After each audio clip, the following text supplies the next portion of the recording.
सबको मेरा नमस्कार। ज्ञान रीति क्लासेस में आपका फिर से बहुत बहुत स्वागत है। संस्कृत अनुवाद की सीरीज चल रही है हमारी, उसमें हम कर्ता कारक कर चुके हैं, कर्म कारक कर चुके हैं। करण कारक के बारे में भी हमारी चर्चा हो गई है और संप्रदान कारक के बारे में भी हम पढ़ चुके हैं। हमने 4 कारकों पर चर्चा कर ली है। तो अगर आपने इन चारों कारकों से रिलेटेड क्लास नहीं देखी है तो प्लीज हमारे YouTube चैनल से आप ये क्लासेस देखिए, उसके बाद आपको आगे की भी क्लासेस समझ में आएंगी। ठीक है, आज हमारा अब अगली क्लास में हमारा होगा अपादान कारक। अपादान कारक का मतलब क्या हो जाएगा? पंचमी विभक्ति। अपादान कारक मतलब पंचमी विभक्ति, जिसका अर्थ होता है से अलग होने के भाव में। यानी गांव से आना तो गांव से अलग हो गया, विद्यालय से जाना तो विद्यालय से अलग हो गया। जब हम किसी चीज से कोई चीज अलग हो, जिससे अलग होएगी ना, उसमें पंचमी विभक्ति लगती है। ठीक है, तो अलग होने में पंचमी विभक्ति का प्रयोग होता है। ठीक है, तो ये चीज आपको ध्यान रखनी है। अब देखिए, जैसे हम राम शब्द का रूप कर रहे थे, राम के अंत में अ है, तो इसका हमने प्रथमा विभक्ति हमारी रहती है रामः, रामौ, रामः। देखो, आपको इस तरीके से सारे शब्द रूप याद हो जाएंगे। ठीक है ना? राम है, रामौ, रामः, रामम, रामौ, रामान, रामेण, रामाभ्याम, रामै, रामाय, रामाभ्याम, रामेभ्य। पंचमी में हो जाता है रामात, रामाभ्याम, रामेभ्य। ये है हमारी प्रथमा, ये है हमारी द्वितीया, ये है हमारी तृतीया, ये है हमारी चतुर्थी और ये है हमारी पंचमी विभक्ति। पंचमी विभक्ति हमारी क्या है? रामात, रामाभ्याम, रामेभ्य। जो ये म के अंत में अ है ना, इसके जैसे ही सारे शब्द रूप होंगे।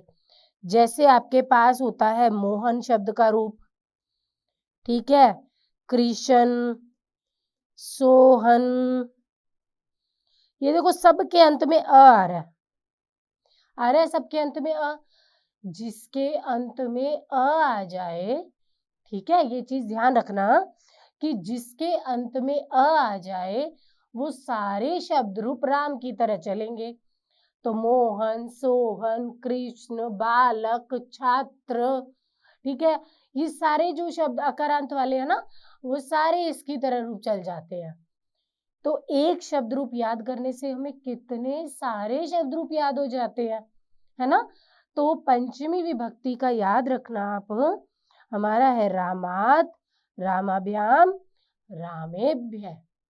ठीक है, वैसे ही हमारे पास अकारांत वाला शब्द है लता, आ, है ना? तो लता, लते, लता, लताम, लते, लतः, लतया, लताभ्याम, लताभि, लतायै, लताभ्याम, लताभ्य,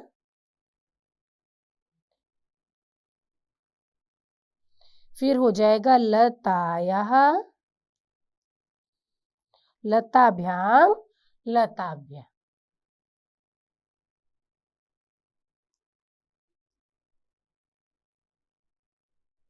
ठीक है, तो ये हमारे पास, ये है हमारी प्रथमा, द्वितीया, तृतीया, चतुर्थी और पंचमी। ये है हमारी पंचमी विभक्ति। लतायः, लताभ्याम, लताभि। इसी की तरह, लता की तरह ही हमारा चल जाता है रमा शब्द का रूप, बालिका शब्द का रूप, ठीक है, जिसके अंत में आ जाए, वो सारे शब्द रूप जो है वो इसी की तरह चल जाते। ममता, सीता, गीता, ठीक है, जिसके अंत में आ जाए वो सारे शब्द रूप एक तरीके से ही चलेंगे, ठीक है। तो पंचमी विभक्ति है इसकी लतायाः, लताभ्याम, लताभ्य, ठीक है। तो ये है इसकी पंचमी विभक्ति। अब देखिए हम इसके वाक्य निर्माण करते हैं। देखिए, छात्र गांव से आता है, वाक्य है आपके पास छात्र गांव से आता है। अब देखिए, आने के लिए या लाने के लिए हमारे पास होता है आगच्छति। गच्छति का मतलब होता है जाता है, ठीक है। वहीं आगच्छति जब आ उपसर्ग इसके साथ लग जाता है तो अर्थ बन जाता है आता है। ध्यान रखना, ये जैसे नयति का मैंने आपको पिछली क्लास में बताया था उसी तरीके से गच्छति का हो जाता है। गच्छति जाता है, आगच्छति आता है, ठीक है। तो आ उपसर्ग लग जाता है, बाकी धातु रूप सेम एक जैसा चलता है, ठीक है। तो देखिए, अब छात्र आता है, एक छात्र की बात कर रहे हैं तो यहां लगा दिया हमने छात्र है। क्या लग गया? छात्र है, आता है मतलब आगच्छति। छात्रः आगच्छति, छात्र आता है। कहां से आता है? गांव से आता है। गांव को हम संस्कृत में क्या कहते हैं? ग्राम। तो राम शब्द के रूप में पंचमी हो जाती है रामात, तो इसकी हो जाएगी ग्रामात। तो क्या बन जाएगा? छात्रः ग्रामात आगच्छति, छात्र गांव से आता है। अब देखिए, छात्र जो है वो गांव से आ रहा है, यानी कि वो गांव से अलग हो गया ना। गांव से तो आ गया, तो गांव से वो अलग हो गया। तो पंचमी विभक्ति अलग होने वाले में तो होती है, जिससे अलग होते हैं उसी में तो पंचमी लगानी है हमें। तो गांव से वो आ रहा है, यानी वो गांव से अलग हो रहा है। तो गांव से अलग हो रहा है, इसलिए ग्राम शब्द में क्या लग गई? पंचमी। ये ध्यान रखना, जिससे हम अलग होंगे, जिससे हम अलग होंगे उसमें पंचमी लगानी है। तो गांव से आता है तो बन गया ग्रामात आगच्छति, ठीक है। तो ये और देखिए वाक्य, बालक विद्यालय से घर जाते हैं। बालक विद्यालय से घर जाते हैं। अब देखो, बालक जो है ना, जाते हैं यानी बहुवचन हो गया। अगर मैं यहां पर बोलती कि बालक जाता है तब एक वचन होता। अब मैंने ये कह दिया बालक जाते हैं यानी बहुवचन हो गया। तो यहाँ पर राम शब्द का प्रथमा का बहुवचन होता है रामः, तो इसका बन गया बालकः। क्या बन गया? बालकः। बालकः, तो इसके हिसाब से लग जाएगा गच्छन्ति। बालकः गच्छन्ति, बहुवचन के हिसाब से क्रिया भी बहुवचन की लग गई। फिर विद्यालय से घर जाते हैं, तो देखो अब विद्यालय से घर जाते हैं, तो जब घर जा रहे हैं तो घर जा रहे हैं तो कहाँ से अलग हो रहे हैं? विद्यालय से, क्योंकि वो विद्यालय से तो अलग हो गए और घर की तरफ चल पड़े। तो जिससे अलग होंगे उसमें पंचमी लगानी है ना हमें, तो विद्यालय में पंचमी लगा देंगे। तो राम शब्द का रूप हमने पढ़ा था, उसमें पंचमी होती है रामात, तो इसकी हो जाएगी विद्यालयात। बालकः विद्यालयात, घर जाते हैं यानी घर को जाते हैं, तो को की वजह से हमने यहाँ लगा दी द्वितीय विभक्ति। तो वाक्य बन गया बालकः विद्यालयात गृहं गच्छन्ति। बालक जाते हैं विद्यालय से घर को, तो जिससे अलग हो रहे हैं उसमें हमने लगा दी पंचमी। ठीक है। और देखिए, वृक्ष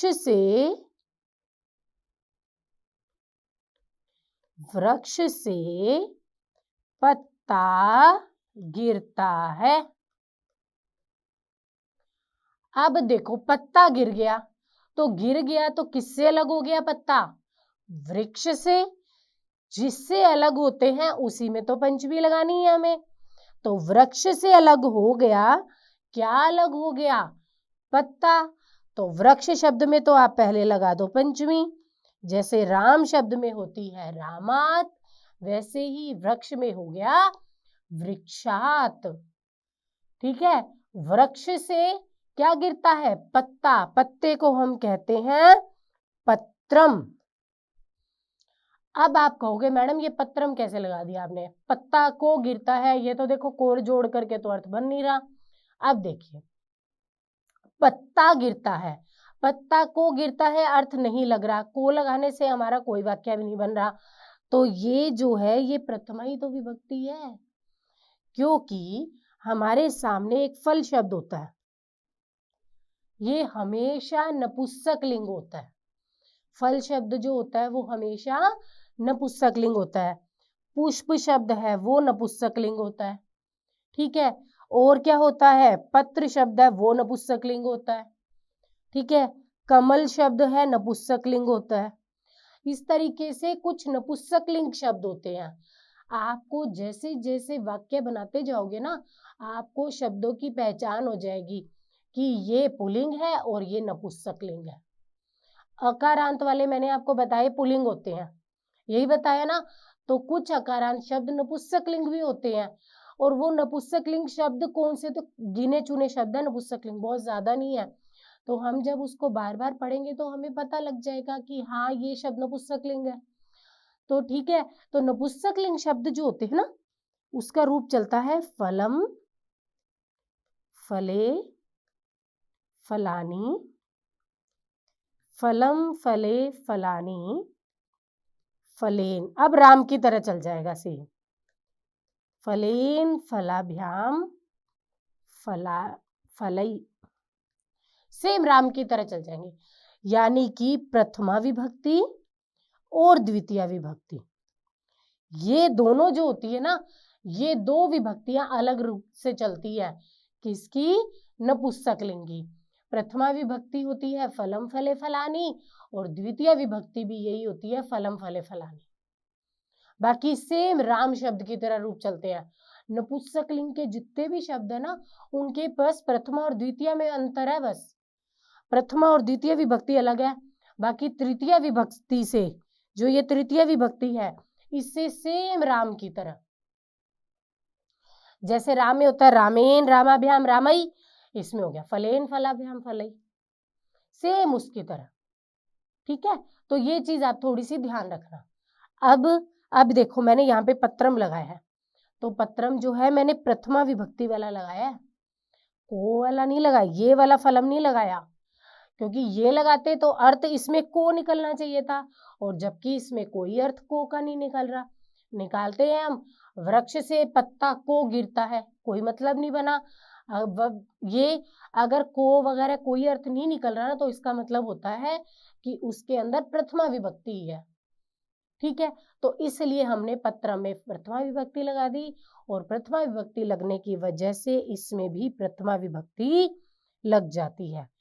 गिरना के लिए धातु होती है पत धातु। जैसे पढ़ने के लिए पठ धातु होती है, वैसे ही गिरने के लिए धातु होती है पत। पतती, पततः, पतंती, सेम उसकी तरह। तो पत्रम के हिसाब से क्रिया क्या लग गई? एक वचन की। तो वृक्ष से पत्ता गिरता है। अगर यहीं पर मैं आपको ये कहती बहुत सारे पत्ते गिरते हैं, तो मैं क्या लिखती? पत्राणी। देखो क्या होता है? फलानी। बहुवचन में क्या होता है? फलानी। तो यहाँ पत्राणी, जब यहाँ पर पत्राणी करते तो क्रिया बन जाती हमारी पतंती। पत्राणी के हिसाब से क्रिया क्या बन जाती? बहुवचन की। जैसे पत्राणी बहुवचन का लगाया तो क्रिया भी जो है वो हमारी बहुवचन की लग जाती। तो वाक्य ये भी सही था, वृक्षों से पत्ता गिरता है या फिर वृक्ष से पत्ते गिरते हैं। बहुत सारे पत्ते भी गिर सकते हैं, एक पत्ता भी गिर सकता है। तो जब एक पत्ता गिरने की बात करेंगे तो पत्रम पतति, और जब बहुत सारे पत्ते गिरने की बात करेंगे तो पत्राणी पतंती। ठीक है, वृक्षात पत्रम पतति या फिर वृक्षात पत्राणी पतंती। बस जो चीज अलग हो रही है, जिससे अलग हो जा रहा है। अब अलग हो रहे हैं हम वृक्ष से, क्या वृक्ष से अलग हो रहे हैं? पत्ते। तो जिससे अलग हो रहे हैं उसमें पंचमी लगानी है, तो हमने वृक्ष शब्द में क्या लगा दी? पंचमी। तो वाक्य बन गया आपका वृक्षात पत्रम पतति। समझ में आ गई पंचमी विभक्ति, यानी अलग होने वाली पंचमी विभक्ति। और वाक्य देखिए, आपको और अच्छे से हो जाएगा क्लियर। देखिए, मोहन बाजार से घर जाता है। मोहन बाजार से घर जाता है, तो मोहन राम की तरह रूप चल गया, तो मैंने लगा दिया मोहन है। जाता है के लिए लगा दिया गच्छति। मोहन है गच्छति। अब कहां से जा रहा है? बाजार से घर जा रहा है, तो यानी बाजार से अलग होकर के घर की तरफ जा रहा है। तो किससे अलग हो रहा है? बाजार से। तो बाजार शब्द में पंचमी लगा देंगे हम। आपण शब्द कहते हैं बाजार को। राम शब्द का पंचमी विभक्ति का एक वचन होता है रामात, तो इसका बन जाएगा आपणात। क्या बन जाएगा? आपणात। घर जाता है यानी घर को जाता है, तो द्वितीय लगा दी। मोहन है आपणात गृहं गच्छति। मोहन के हिसाब से गच्छति लगा दिया। घर से, बाजार से घर जा रहा है, तो जिससे अलग हो रहा है उसमें पंचमी लगा दी। बाजार से वो अलग हो रहा है तो यहाँ पंचमी लगा दी। जिसकी तरफ जा रहा है उसमें द्वितीय लगा दी, क्योंकि घर को जाता है, अर्थ निकल रहा है, तो यानी द्वितीय विभक्ति लग जाएगी। तो जो अर्थ निकलता है वही विभक्ति इसमें लग जाती है। ठीक है, एक उदाहरण और देखिए आप। हरि जयपुर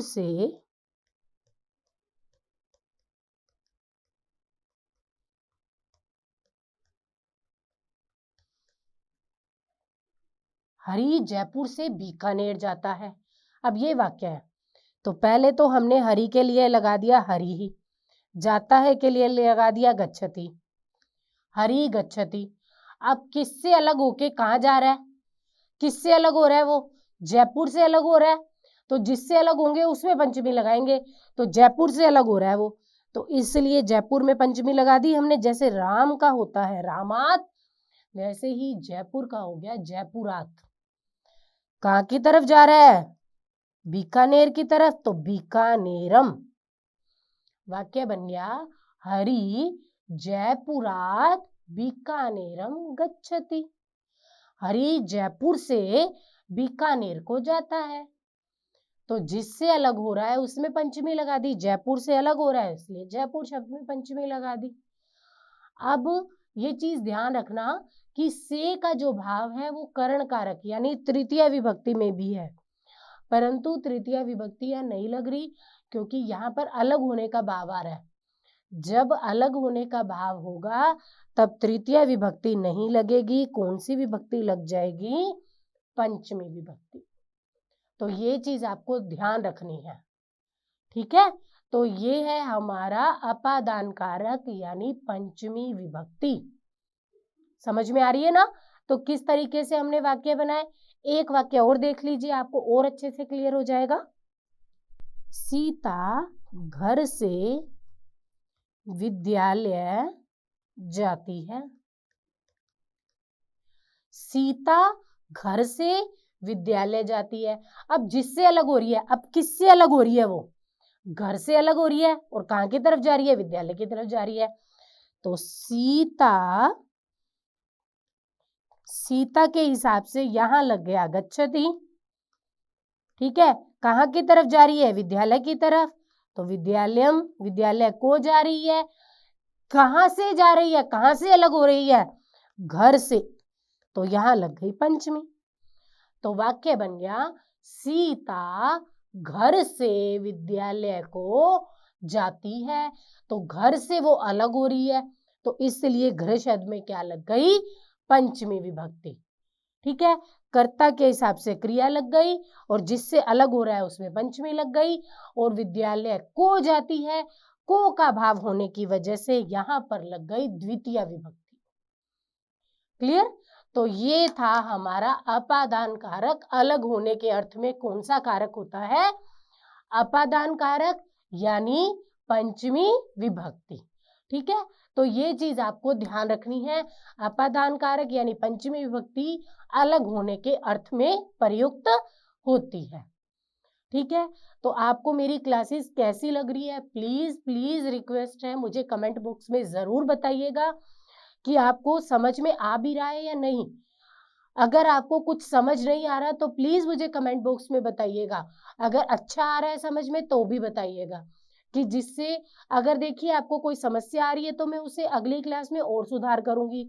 अगर आपको सब समझ में आ रहा है तो मैं इसको और क्लास को जितना संस्कृत अनुवाद के वाक्य लेके आ सकती हूँ, जितना मैं करवा सकती हूँ उतना बहुत अच्छे से करवाऊंगी आपको।